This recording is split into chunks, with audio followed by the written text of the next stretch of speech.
What's up, everybody? Jackson here as always, and today we are talking about failure, particularly the failure of the Airheads XTreme to taste good or even to taste mediocre.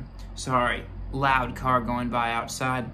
So, first I just want to start off with the aesthetic quality of these. These look terrible. These look like a failed panel of a fruit roll-up. And the biggest criticism I have of them, look at that. That's sugar or some other taste-enhancing substance. And it's blatant. With the great treats of all time, you can't see the sugar on top.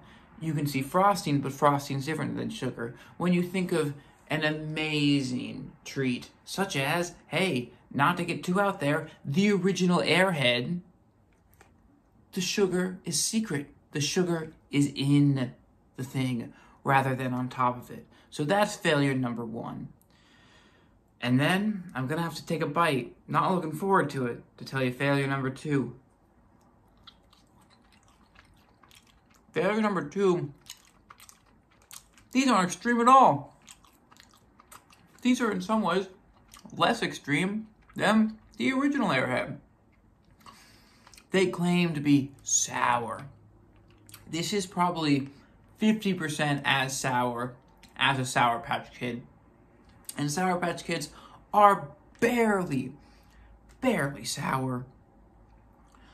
And also I have to say, why make it so thin?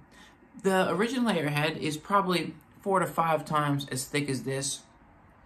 And why are they killing a formula that worked?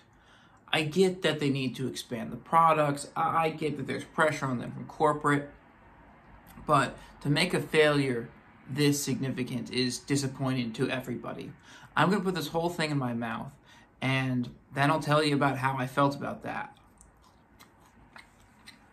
It does, like certain bad treats, the more you put in your mouth, the better it gets. Because the problem here is there is 10% quality here, 90% bad.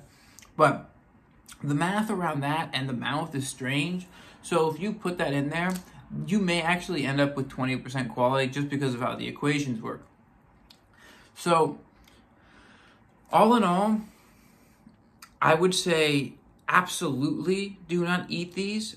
And I would say that as a snacking, as a treating culture, we need to consider what we did that brought about this kind of failure and how we can never let it happen again.